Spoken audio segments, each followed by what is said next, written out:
Now that we've talked about that, I want to close with the final lesson. It's something called A Tale of Two Kids. So let's consider now the scenario that we just discussed, where you have a kiddo who's in the Mormon church, and when the bishop starts to spend more time with him, that's okay.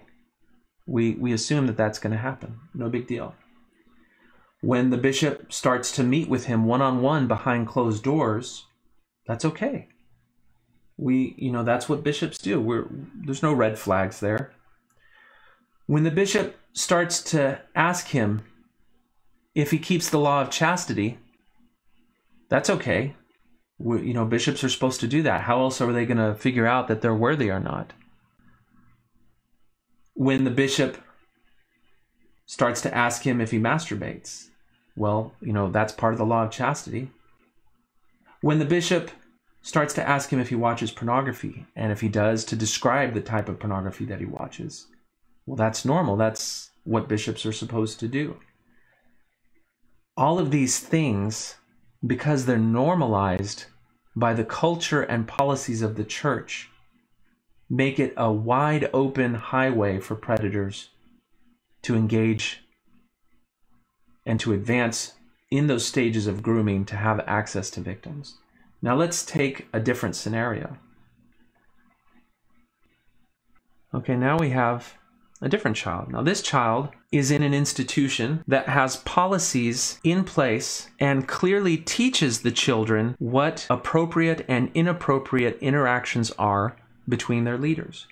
And part of that is that the institution says in their lessons every Sunday, it says you should never be meeting one-on-one with an adult, with one of our leaders. That's never appropriate. There should always be two people there. On top of that, in their lessons, they say it's always inappropriate for a grown person to be discussing your private sexual issues. That is a red flag. And if that ever happens, then you say no and you leave immediately and you tell. And that type of lesson is repeatedly given in their lessons. So then when you have somebody who starts to be interested in the activities of the child and helping out around the family, well, that's okay, because those are not activities that are specific for grooming. Those are things that good, decent, normal people can do. And when they, spend time helping the family out and say hello at activities, or, are the leader in a group activity, that's totally okay, because those are not violations of these very specific boundaries that the institution has taught them. But as soon as this leader says, Susie, let's go and have a private one-on-one meeting, then because the culture of the church and the instruction and education of the kids has told them that is never allowed, then that raises a red flag in the mind of the child, and they know something is wrong. And they tell an adult that they trust, like their parents, that somebody was violating what has been taught them is an inappropriate boundary for adult behavior with children. And so by educating and having policies which account for the inappropriate behaviors and clearly identify interactions that should not be acceptable and should not be normalized by leaders, then you're protecting children by totally changing the culture so that when somebody who crosses the line from that normal behavior to the inappropriate behavior, then it raises a red flag in everyone involved. And it's not just Susie that the red flag is going to be raised in, because when Susie's mom sees that he tried to meet with them one-on-one, or when she comes and says, he asked me if I masturbated, or he asked me questions about my sexual progress, well, then the mom has also been instructed, because of the policies and teachings of the organization, that those are inappropriate questions and they cross the boundaries of acceptable behavior for the leaders, for adults with children. Then the mom knows to be alarmed, and the mom doesn't make excuses and say, well, he's the bishop, he's got to find out if you're worthy.